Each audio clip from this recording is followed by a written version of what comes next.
Yo, what's up, guys? So this one is writer Twitter controversy, and this kind of goes along with meetups and this kind of shit. And to me, it's unfortunate that here we are 2 days into post strike, and you already have writers attacking other writers. Wow, that didn't take long, and it's just a bad look. It's a bad look for writers. I don't see it as classy. I don't see it as helpful in any way. I would say, my recommendation is I would tone it down, man. It's too soon. Let's get into this. So I didn't know what the fuck that was about, but I saw it. I'm like, okay, so that's what it's about. I'll get to that, but I want to say this at the top so I don't fucking forget. But to me,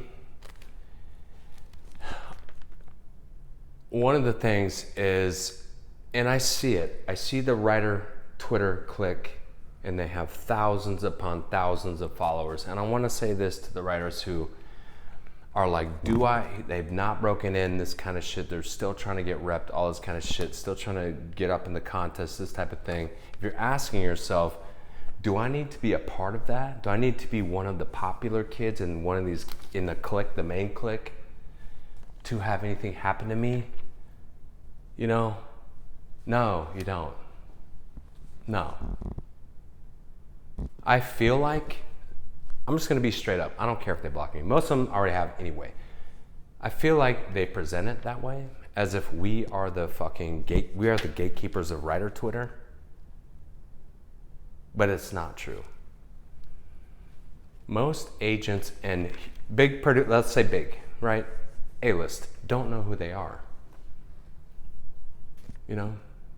If you said, have you heard of so-and-so? They got 50,000 followers. Have you heard of them? They'd be like, I don't know who that is. So, no, you don't need to be a part of that. I know plenty of writers who are doing fucking amazing in Hollywood who aren't a part of that. They're not even on Twitter. If they were on Twitter, they probably have 50 followers. And that's a wild thing there, because I see fucking bigger writers. I'm like, why are they not following them, dude? But I get it. And I think it's this. I think it's because the newer writers who break in, the newer writers who are trying to get signed, I'm trying to win these contests, this type of shit, so I can get an agent, they're still in that zone. I'm not shitting on that zone, okay? That's the only fucking disclaimer I'm gonna do. I don't wanna waste time on that, okay? Are thinking, if I follow Aaron Sorkin or whomever, Shonda Rhimes, Ryan Murphy, Berlanti, whatever, they're so I don't relate to that. But this person, I knew them before they were signed. I can relate to that. I can see how maybe I could do that. Right? I cannot see how the fuck do I, get to a Berlanti where I'm giving away $500,000. That's just mind-boggling to them. People who've never stepped foot in the industry. There's plenty of people on writer Twitter who don't know. They don't know from, let me say it this way, don't know from experience what it's like in the industry. So I think that's more relatable. But I want to make that point. You don't need to be one of those people. You can get signed. No one knows who the fuck you are. And you're out and you're just like, I just fucking met with so-and-so. People are doing the announcements on Twitter and shit. You're like, that's cool. I just met with so-and-so and they attached. But I'm just going to keep that to myself, because who gives a fuck what anybody thinks? I'm already signed, dude.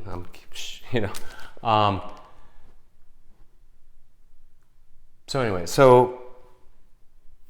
let's go here. Let's go to this, right? So the post was this, the one I saw first, and I'm going to name names, and I don't mean any disrespect by this, but go ahead and unfollow me. I don't give a fuck. Or block me. Go ahead. I don't care. If you're easily offended, I would just go block me right now. Was said by George F. the second. I've never spoken to this person. I don't know who this is. So I'm going to ask a question. Is this, let me read what they said first of all. Saw a post with advice for pre-WGA writers that said, quote, now that the strike is over, stop hanging out with other writers. Go make friends with directors, actors, producers. Other writers won't help you in the industry, end quote. Then he says, that made me very sad, and I hope it's not true. Hashtag writer strike. When I read that, I'm sorry, my guy, but I'm like, is this bait to rile people up? You know, is that what this is? Because I don't see, and the other question is that a direct quote? I saw here that it was pinned on Jeff Howard. I'm like, is that a direct quote? Because it's quoted. And I don't want to assume. I don't want to make an ass out of me and you. Okay? Like my grandfather used to say, don't assume. Ask. Which I just did. So, I can see how that would rile writers up, especially new writers. I can see that because there's some charge words in there and I underline them. Stop, go, won't. Okay, what if we change the language to maybe? Maybe go, maybe branch out beyond a particular small writer circle. Meetups and this kind of stuff. To people that do other shit. Directors, producers, agents, whatever. Maybe that. Maybe, what else did they say? Maybe stop hanging out with writers so much, Like, cool, like solidarity during the strike, great. But now, here's the thing. Let me finish up with this. Other writers won't help you. What if we, let's say this first of all. Other writers, some of them, won't help you.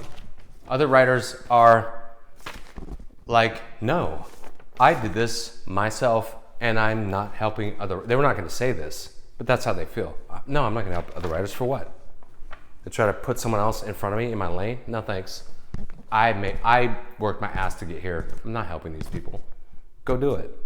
That's how some writers think. Not everybody is like, and that's the thing there, is some writers feel like these writers, oh, you made it in, you're obligated to help me. No, they're not.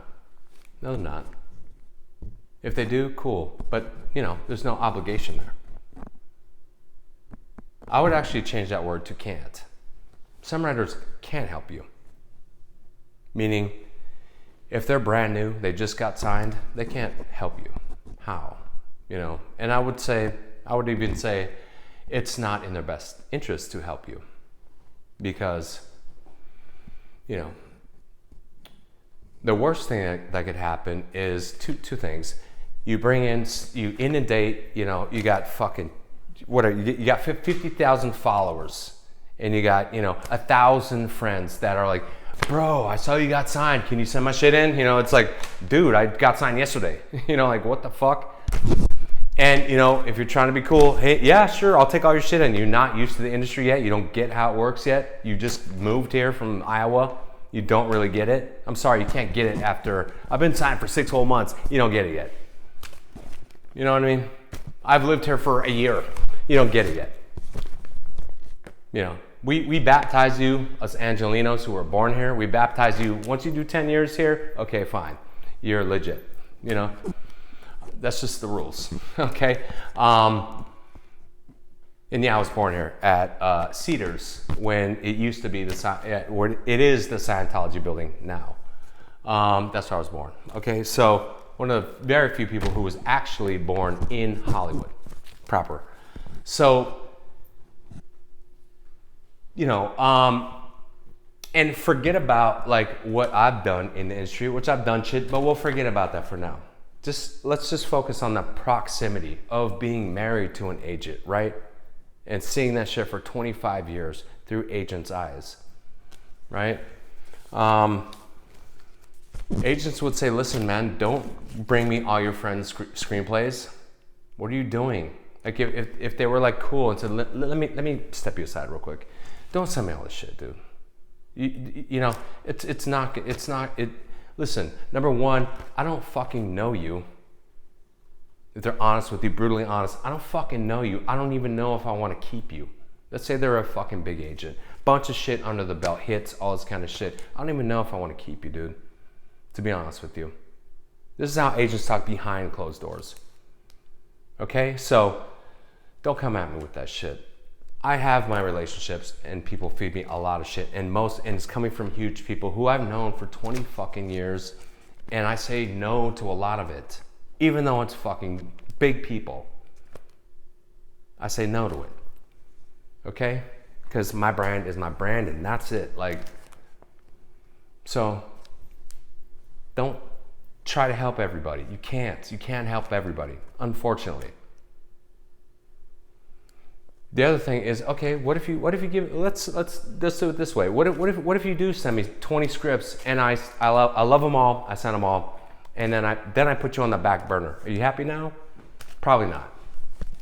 And then I drop you and I keep some of them. You happy now? No, I didn't think so. So it's not gonna help you. And when you go into, that's the other thing, like, so that's why I said right here on this, I said networking versus commiserating. Like at a certain point, and Zach Stentz says that later in one of these, I'll read it. Basically, like at a certain point, you got to vent the little birdie in your nest with all your writer friends. You got to jump out of the fucking nest, and you're on your own. Okay, for real. You know, kumbaya, this shit, great. Leave that there. Now you got to go out into the real world, and I think some writers are terrified of that. You know, they're clinging to their writer friends, like, you know, kind of take me with you, you know, and you're like, I can't, dude. Sorry, I can't get off me. I can't, you know. And some writers are assholes too, where they're like, it's all love, guys, all love. And they get in, they're like, oh shit, I'm signed. Close the door. Quick, they're running. Close the door. Sorry, guys. I know I said I was friends with you, but fuck out of here. You know, come on, let's keep it real. So what else was I gonna say? Yeah, so you go to a meeting, you're pitching your thing, and you might go and there's your best buddy. You sit down, yeah, I'll take the water. Oh, what's up, bro? Hey, how's your weekend, brother? You know, they're like blah blah. You're like, right on. You pitching today? You know, they're like, yeah, I'm pitching my thing. You're like, right on, bro. They call them, right on, bro, kill it, bro, and you meet it. Yeah, fucking kill it, brother. They're like, thanks, man, and you're up next, right? And so the reality is, there's only so much. You know, there's a pot of gold, and that's the end of the money. And this is a huge misconception by fucking new writers who think the money's endless, dude. Just give me my 100 million, you know, and I'll shoot this drama. You know what I mean? Like, no, dude. Like, go ask Wall Street. There's an end where there's no more money. So you're competing with your own fucking friends, man. And that's just what it is. Okay? Let me keep reading this shit, right? So Jeff Howard says, to that, I did not say they won't help. I said it's best to make friends outside an exclusive writer's circle because new directors need scripts, new producers need scripts, and you can label it transactional, but it's actually supportive of both the industry at large and your own career. I agree, dude. Like, and that's the thing with this, with what everybody said in here, except for the first one, because I don't think they understood what they're saying. Yeah, I don't see anything in there to disagree with. Where? You know, and I've never seen Jeff say anything derogatory about writers, to writers, or be unsupportive. You know, he's just saying, like, spread your wings, get out there. Like,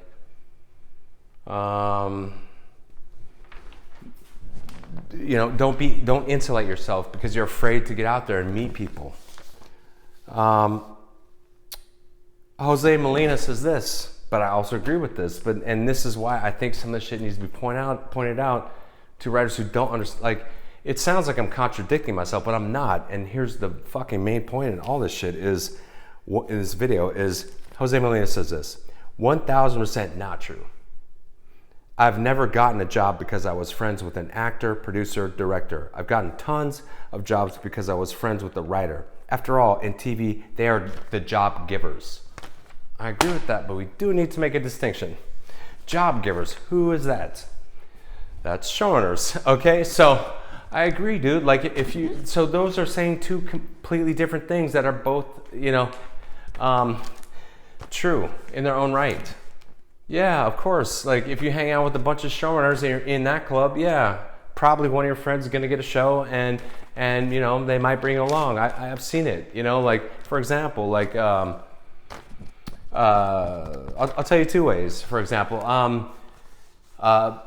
acquaintances. I wouldn't say I'm like best buds with these guys, but I knew them. And Tom Capanos, right? So he got on. I'll try to go 20 minutes on the nose. Tom Capanos, he gets on. I'm trying to hurry up. Tom Capanos, he gets on Dawson's Creek, and and my ex told me, yeah, back in the day, like, oh, he got on Dawson's Creek. He's out of the fucking.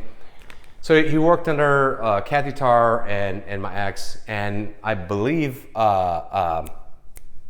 sorry, fucking, why am I blanking on her name?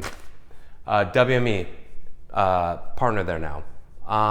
Sarah Self, and who was my ex's assistant for a time. Anyway, so worked under them. Boom, he got on that. Then he does Californication. Gabe, I think that's his name, his buddy, brings him along. Greg or Gabe, I forget, bro. Brings him along. And sure, but the thing there is he didn't meet him off Twitter. Like they were buds in real life, dude. And so this is what this is saying. Let me say this as well. I had a buddy. I'll consider him a buddy, but he was a client of my ex's. But I knew him. I went to dinner with him and his wife, all this kind of shit. He got a show on. I'll say what it is. Who cares? We're late in the video. Banshee, right? And he'd read my shit. He's like, yeah, it's good. Did he invite me to be on the show? No, I didn't take it personally though. Like that's your thing. Like good for you. And that's his first TV show. So I'm like, I don't expect him. I don't feel he owes me that just because I know him. Just because I've known him for fucking years. I don't know. He might have spent the night at my house one time. I don't remember. But I don't think he owes me anything. And let me go here. So Zach Stentz is this. Real talk. One of the most depressing things about living in Los Angeles, I added in. One of the most depressing things about living Los Angeles while working or trying to work in entertainment is how transactional nearly every relationship is. Networking is necessary, but go make friends with people you like, not people you think will hire you. 100% agree. Also, he goes on, also having a friend circle of more than just writers and entertainment industry people is important for your craft as well as your sanity. Okay, what does he mean there? He was just in fucking Yellowstone, I believe, hanging out with his brother, for your craft. So that's what I get from that, for your craft, to know people who do other interesting shit, Maybe a fucking coal miner. Okay, that's fat. Well, how does that work? I'm just fascinated by everybody but writers. You know what I mean? I've met so many people, dude. People from DARPA, whatever. Fucking scientists, whatever, the political people. I've had dinner with Gore's daughter and shit. Whatever. I just like meeting people that are fucking interesting. Race car driver, whatever. You know what I mean? So all of that goes into your craft. And as well as your sanity. Yeah, I want to stop talking about the fucking industry for once. Can we do that? You know what I mean? Like, ever wonder why, he continues, ever wonder why so much television dialogue sounds suspiciously like writer's rooms small talk? Because that's literally all they fucking know. That's what he said. Exclamation point. I agree. You know what I mean? Let's be honest, there are some writers who don't do anything except for fucking write. All they do is watch TV and write, and then they eat and then they sleep. Okay, dude, not me, man. And there are writers like me. Like I'm in Indo surfing fucking gnarly waves and shit like that. Whatever, you know what I mean? I'm in fucking deep in Mexico writing but I'm meeting so many fucking crazy people on the road while I'm writing this shit, and it's dangerous as fuck, and I love it. I'm like, ooh, this is dangerous, but it's fun. I hope I live through this. That's how I like to write the most, man. I don't need to be in a writer's room, you know what? So that's what I'm saying. Not everybody is, and that's the thing there with what Jose said. I don't disagree with that, okay? But there are some writers who are like, I don't really fuck with writers' rooms. I'm off on my own path, you know? Like I picture David Banner, you know, walking down the highway, man. That's me, dude. I'm just doing my own thing, you know? Let me say this. So Scott, what's up, brother? If he happens to see this, he says, the best networking advice I ever got, I need to hurry up and wrap this up. The best networking advice I ever got, network deep, not wide. Don't work the room and try to meet a bunch of people. Instead, try to make one genuine friend or connection. This takes the social anxiety out of it. My mission is not to accomplish anything. Just meet one homie. Fuck yeah, man. You know, like, I don't network, dude. I shoot the breeze with people. I throw parties, you know, you used to way more big parties. And I say that's the number one, I've said it before, that's the number one way to quote unquote working, but it's not networking. It's just throwing a party and shooting the breeze with people. And if we happen to talk about shit later, great. You know, if we get to that, stumble across it, but you can tell the people who like come to your party, or you're at some other event or whatever, and they're working the room, you know, hey, how you doing? What do you do, by the way? You know, quick, like right into it, and you're like, no, dude. You know, if someone comes up to me like that, I'm like, oh, nice to meet you, John, you know, or whatever, Bill, Jason, nice to meet you. And they're like, what do you do? Before they even let go of your hand, I'm like, no, thanks, buddy. Have a good one. I'm gonna go get a drink. So where am I at? I'm going too long. I'll wrap it up right now. Don't be that person. Be the person that's just genuinely trying to fucking meet people who you vibe with, you know. And the writers who I like and who I've hung around, I just get along with them. You know, I'm not friends with them because they're writers and because I think they can do something for me. I'm friends with them because I like them as people. I'd be friends with them even if they weren't writers, is the point. You know, and it's just not recommended to be that type of person because you'll be spotted and it probably won't work out for you. Later, guys. Good luck. Sorry, forgot to say that. Good luck.